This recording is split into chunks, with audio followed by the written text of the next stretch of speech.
10 szalonych sowieckich wynalazków. Miejsce 10. 2B1 Oka. 2B1 Oka była eksperymentalną radziecką haubicą samobieżną kalibru 420 mm, zaprojektowaną w latach 50. XX wieku. Maszyna miała służyć do ostrzału jądrowego i niszczenia silnie ufortyfikowanych pozycji NATO. W przypadku wojny totalnej jej lufa miała aż 20 metrów długości, co czyniło ją jedną z najdłuższych w historii artylerii samobieżnej. Całkowita masa pojazdu wynosiła 55 ton, a jego długość sięgała ponad 27 metrów. Podwozie pochodziło z czołgu T-10. Zasięg maksymalny ostrzału wynosił 45 km.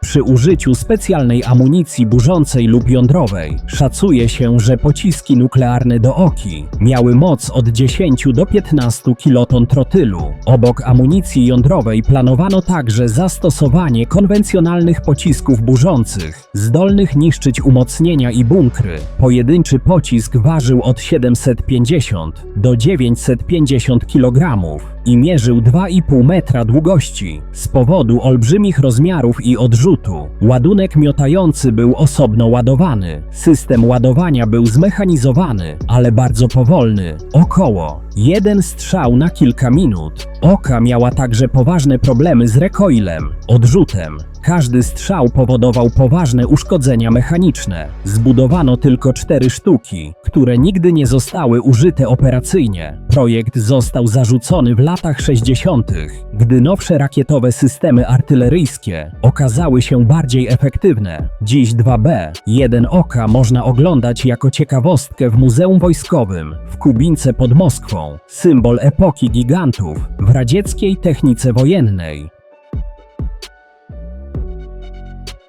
Miejsce 9. T-42. T-42 był radzieckim projektem superciężkiego czołgu, opracowanym w latach 30. XX wieku przez biuro konstrukcyjne Edwarda Grotte. Miał być fortecą na gąsienicach, zdolną przebić się przez każdą linię frontu i zniszczyć dowolne siły wroga. Planowano, że T-42 będzie ważył 100 ton, co czyniło go kilkukrotnie cięższym od standardowych czołgów tamtego okresu. Konstrukcja zakładała wielowieżowy układ, nawet 5 wież, z różnym uzbrojeniem w każdej. Główna wieża miała być uzbrojona w działo kalibru 107 mm, a dodatkowe wieże w działa 45 mm i karabiny maszynowe. Napęd miał stanowić silnik diesla o mocy około 2000 koni mechanicznych, co przy tej masie dawałoby bardzo ograniczoną mobilność. Ze względu na ogromne rozmiary, T-42 byłby niepraktyczny w transporcie, mało mobilny i bardzo powolny. Projekt został uznany za zbyt skomplikowany i kosztowny. Nigdy nie zbudowano prototypu, a pracę zakończono na etapie rysunków i modeli. T-42 był częścią ówczesnego trendu budowy wielowieżowych czołgów, który okazał się ślepą uliczką w rozwoju broni pancernej. Podobnym czołgiem, który produkowano seryjnie w latach 1933–1939, był T-35. Pojazd miał aż 5 wież, co miało zapewnić mu zdolność prowadzenia ognia w wielu kierunkach jednocześnie. Główne uzbrojenie stanowiło działo kalibru 76,2 mm, wspierane przez 2 działa 45 mm i kilka karabinów maszynowych. Czołg ważył 45 ton i miał 11 metrów długości. Dziś T-42 stanowi ciekawostkę historyczną i przykład gigantomanii militarnej w początkach radzieckiej myśli pancernej.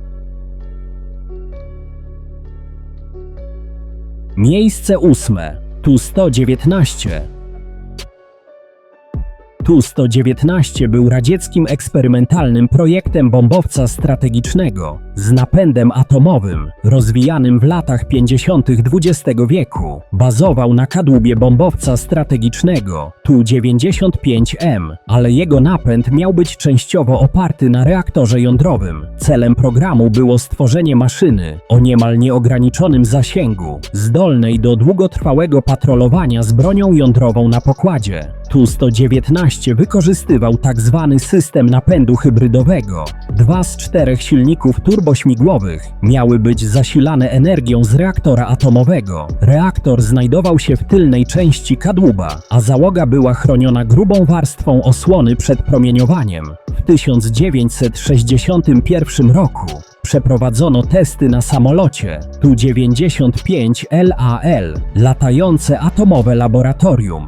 Był to wariant testowy z działającym reaktorem, ale bez napędu jądrowego. Testy wykazały, że latanie z reaktorem na pokładzie było możliwe, ale wiązało się z ogromnym ryzykiem i komplikacjami. Reaktor jądrowy na pokładzie emitował promieniowanie, które groziło napromieniowaniem załogi. W wersji eksperymentalnej nie zastosowano pełnej osłony reaktora, by zmniejszyć wagę, co zwiększało ryzyko ekspozycji na promieniowanie. Każda awaria lub katastrofa samolotu mogła doprowadzić do rozsypania materiałów radioaktywnych na dużym obszarze. Ostatecznie program Tu-119 został anulowany, między innymi z powodu trudności technicznych i rozwoju rakiet balistycznych, które okazały się bardziej praktyczne. Samolot nigdy nie osiągnął etapu pełnej wersji operacyjnej z działającym napędem jądrowym. Tu-119 pozostaje dziś jednym z najbardziej kontrowersyjnych i niebezpiecznych eksperymentów z czasów zimnej wojny. Miejsce 7. 1K-17 Chatille. 1K-17 Chatille był eksperymentalnym radzieckim systemem broni laserowej, opracowanym pod koniec lat 80.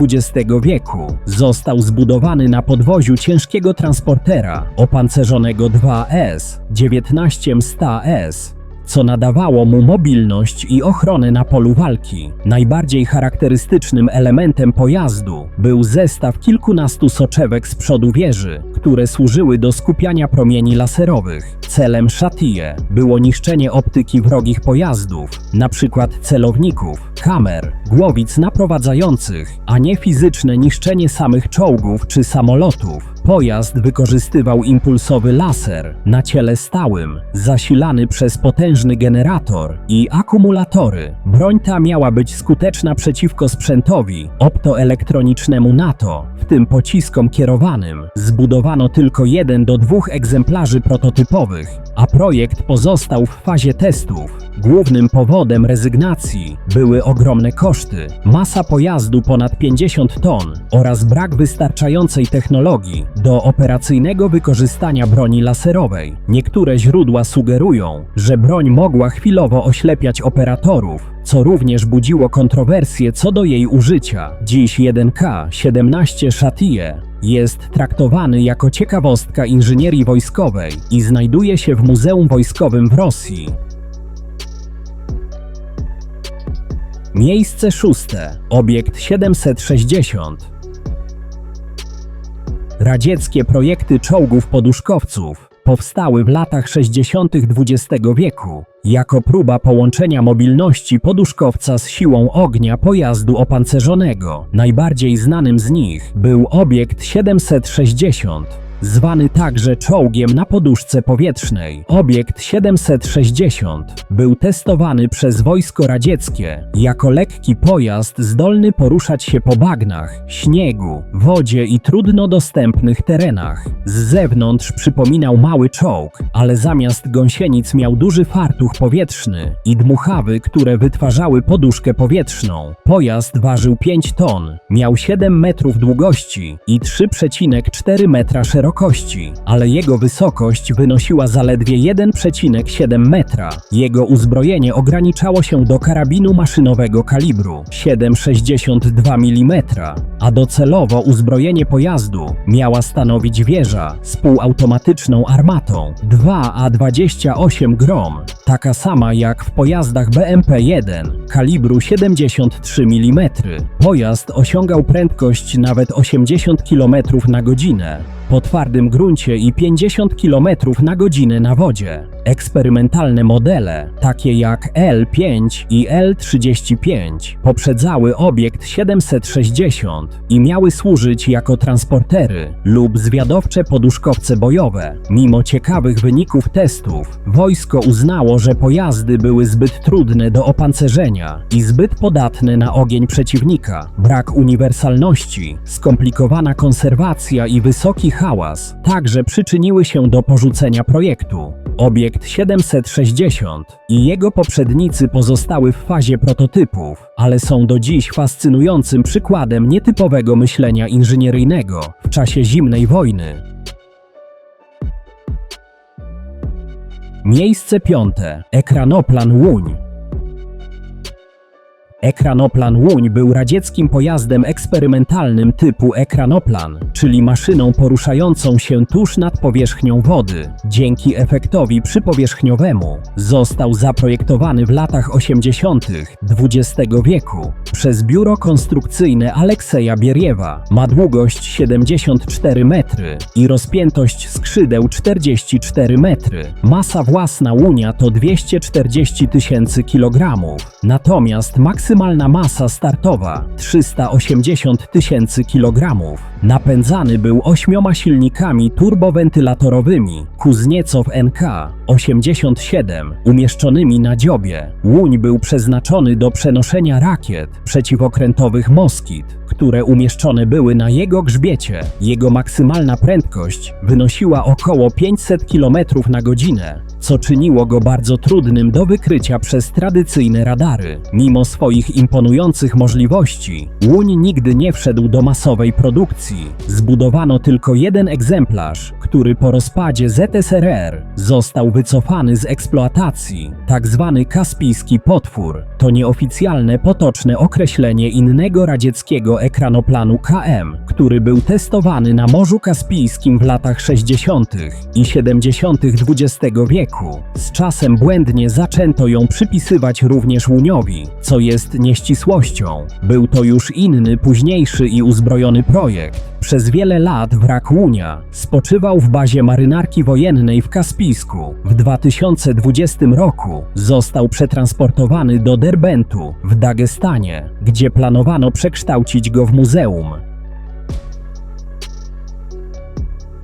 Miejsce czwarte. BZ-HRK Molodec. Radziecki atomowy pociąg, znany jako BZ-HRK Molodec, był mobilnym systemem wyrzutni międzykontynentalnych rakiet balistycznych. System powstał w latach 80. XX wieku w odpowiedzi na amerykańskie rakiety rozmieszczane w Europie i miał zapewnić skrytość i mobilność sił jądrowych. Z zewnątrz pociąg wyglądał jak zwykły skład towarowy, co utrudniało wykrycie go przez satelity i wywiad. Każdy pociąg przewoził 3 międzykontynentalne rakiety balistyczne RT-23 Mołodiec, w kodzie NATO, SS-24 Skalpel, umieszczone w specjalnych wagonach wyrzutniach. Jedna rakieta RT-23 miała zasięg ponad 10 000 km, mogła przenosić do 10 głowic nuklearnych i była odpalana pionowo z wagonu. Pociągi były samowystarczalne, miały własne systemy łączności, zasilania, załogi i zabezpieczenia bojowe. Całość poruszała się po standardowej sieci kolejowej Związku Socjalistycznych Republik Radzieckich, często zmieniając trasy i stacje postojowe. W razie wojny pociąg mógł zatrzymać się na dowolnym odcinku torów, otworzyć dach wagonu i odpalić rakietę jądrową. Projekt zakończono w latach 2000-2005.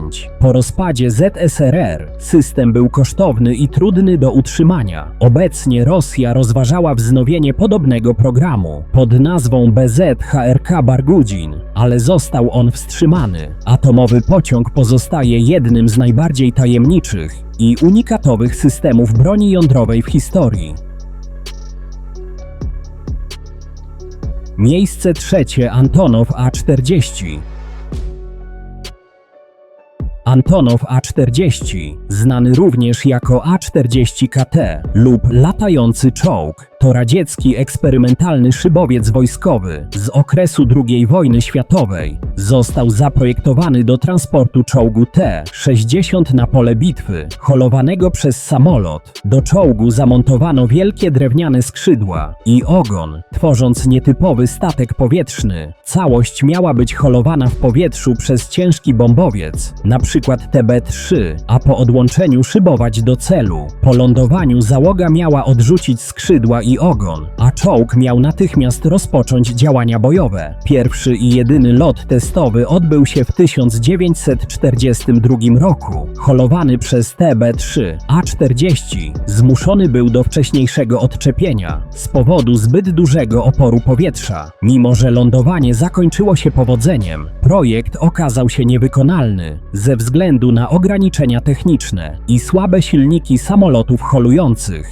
Zbudowano tylko jeden prototyp, który dziś pozostaje symbolem radzieckiej inżynierii z czasów wojny, ambitnej, ale niepraktycznej. Projekt został szybko porzucony, choć idea latających czołgów była rozważana również w innych krajach. Antonow A-40 to dziś jedna z najbardziej niezwykłych konstrukcji wojskowych w historii lotnictwa i techniki pancernej. Miejsce drugie Bartyni-Berijew VV A-14.